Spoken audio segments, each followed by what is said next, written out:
Brian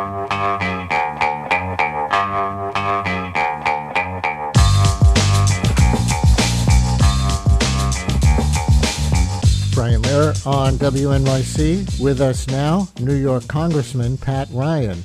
The Hudson Valley Democrat went to West Point, served 2 combat tours in Iraq, earning him 2 Bronze Stars.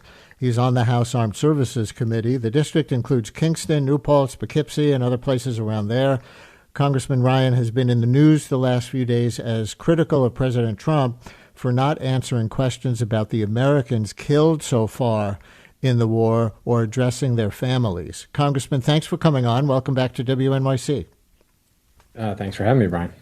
For you who served in Iraq, what do you think about the comparisons being made between the 2 wars, especially that, like George W. Bush, Trump has deposed a Middle Eastern leader with no plan for what comes next? How much of history repeating itself do you see or not?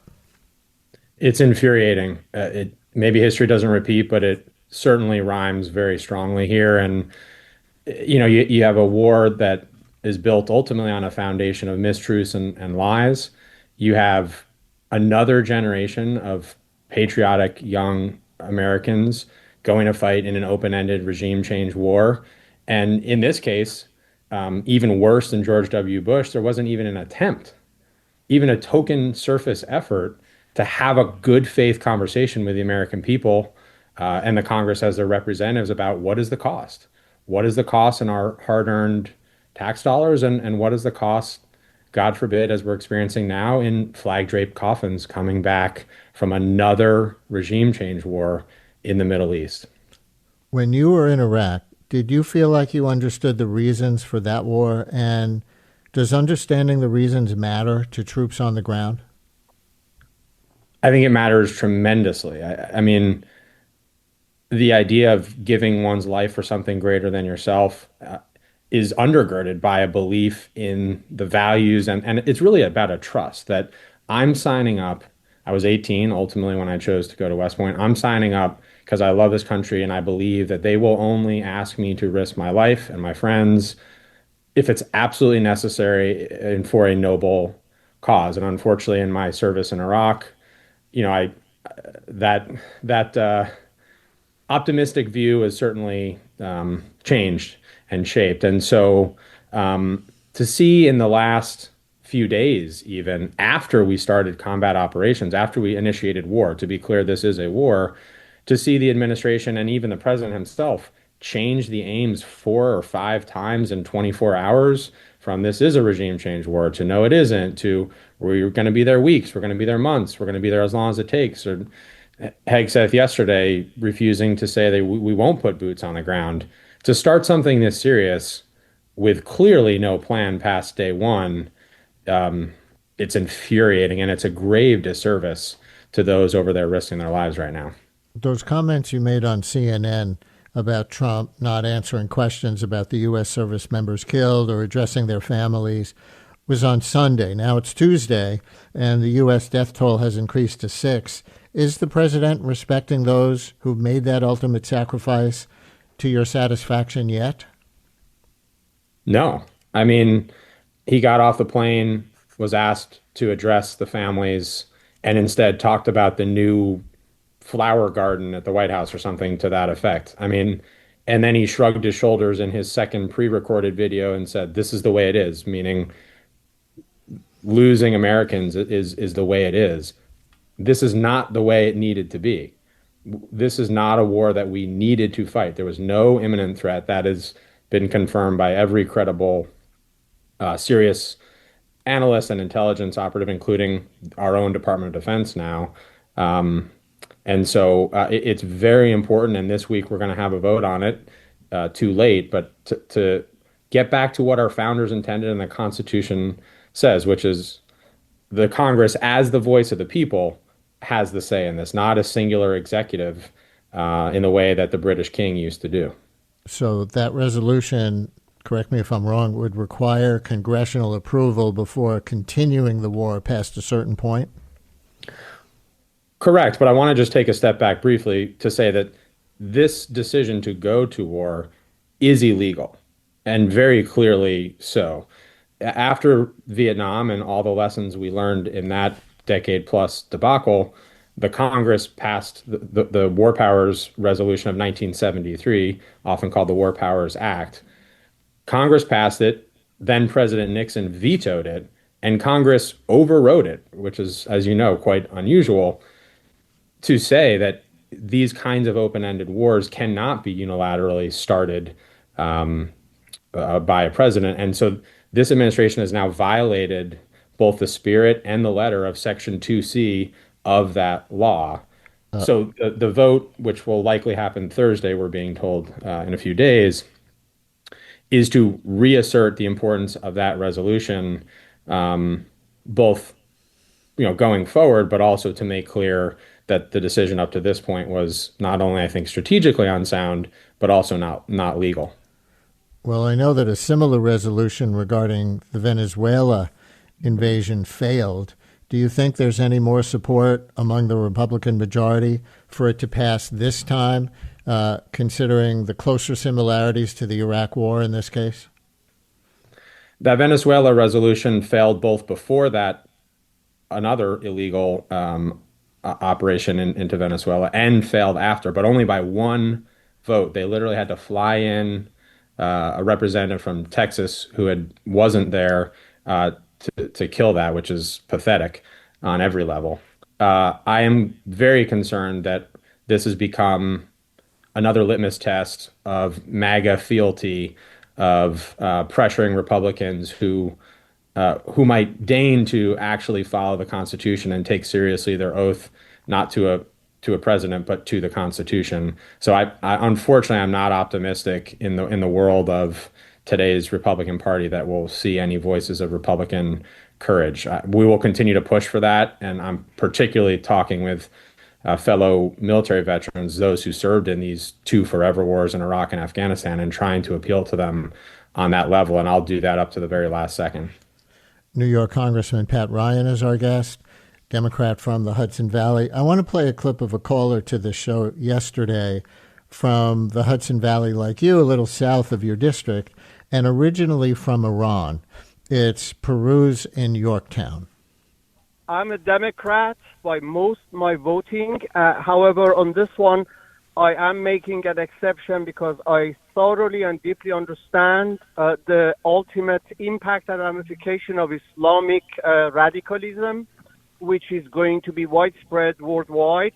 And that's the regional and international and national level ramification of it. But domestically, this regime has been extremely radical and repressive to the nationals of Iran, and they have been caught between a rock and a hard place. And so therefore, I would give the benefit of the doubt to the Trump administration, as we did to Clinton during the Yugoslavian war. So, Congressman, what do you say to that caller and other Americans who are Iranian expats who would like to see the repressive theocracy in their country end after 47 years, and that a weak Iran these days with a growing protest movement makes this the best opportunity? I agree with those goals. I mean, I lost close personal friends to bombs and mortar attacks from Iranian proxy forces when I served. I have no illusions about the regime and their motives and what they have done. The question is, how do we best effectuate that? Of course, thinking about the freedom of the Iranian people, but frankly, first and foremost, making sure that the safety of the American people and my constituents are number one. And I fear that having not thought through beyond the immediate tactical, meaning sort of immediate military success of day one, what is the plan to effectuate that regime change in a way that doesn't just repeat what just happened in Venezuela, where we replaced one bad guy with now a potentially even worse woman in Delcy Rodriguez. And to even hear President Trump in an interview a day or two ago essentially say, that's my playbook here, we want to replicate that, that does not serve the very noble and correct aspirations of the Iranian people to be free. In fact, it potentially makes it worse. The part of the risk that I think hasn't been thought through here is this Iranian regime clearly planned their succession to the fourth degree, as has been publicly reported. And it's likely that hardline elements of either the IRGC or others are even more now likely to come to power and potentially be more repressive. So it's an excruciating situation for the people of Iran, and I don't skip over that.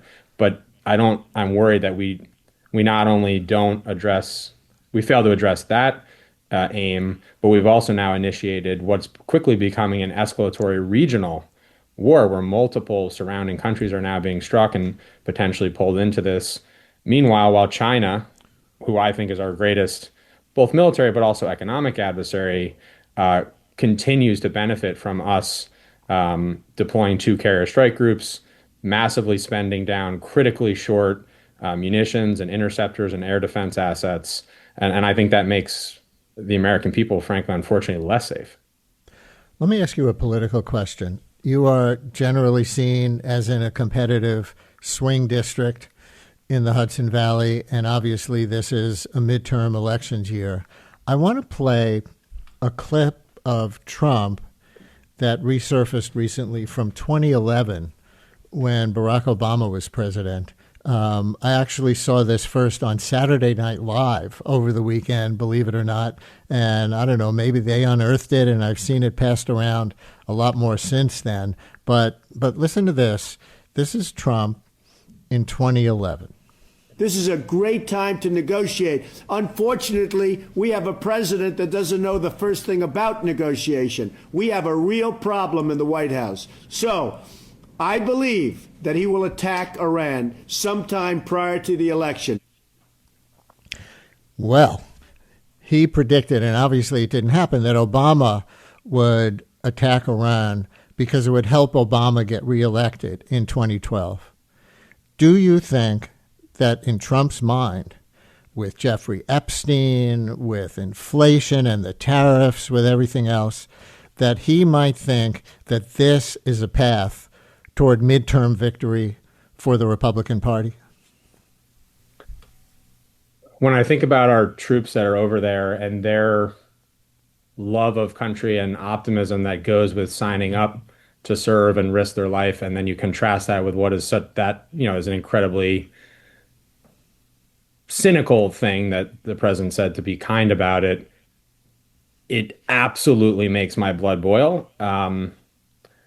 I don't even know if he's that thoughtful about this. I actually think what we've seen over the last year and him taking on more and more of these foreign policy boondoggles moving into quagmire status is that he's failing at home in the agenda that he ran on and that the people expect him to deliver on, particularly on lowering costs for housing, healthcare, groceries, utilities.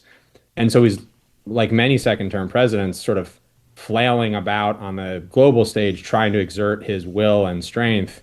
And in doing so is a bull in a china shop and creating all kinds of collateral damage for everybody, including the American people. I think that's probably, the closest to what you're saying as I would interpret it. But we've seen this before. I mean, we've seen economic crashing the economy and starting wars has essentially been the theme of every Republican presidency in my lifetime, and I'm 43. And it seems to be repeating again. New York Congressman Pat Ryan from the Hudson Valley, Democrat who served 2 combat tours in Iraq, earning him 2 Bronze Stars, now on the House Armed Services Committee, and obviously from the vantage point of experience with a lot to say about the new war with Iran. Thank you very much for joining us. Thanks, Brian. Brian Lehrer on WNYC, more to come. Since WNYC's first broadcast in 1924, we've been dedicated to creating the kind of content we know the world needs. Since then, New York Public Radio's rigorous journalism has gone on to win a Peabody Award and a DuPont Columbia Award, among others. In addition to this award-winning reporting, your sponsorship also supports inspiring storytelling and extraordinary music that is free and accessible to all. To get in touch and find out more, visit sponsorship.wnyc.org.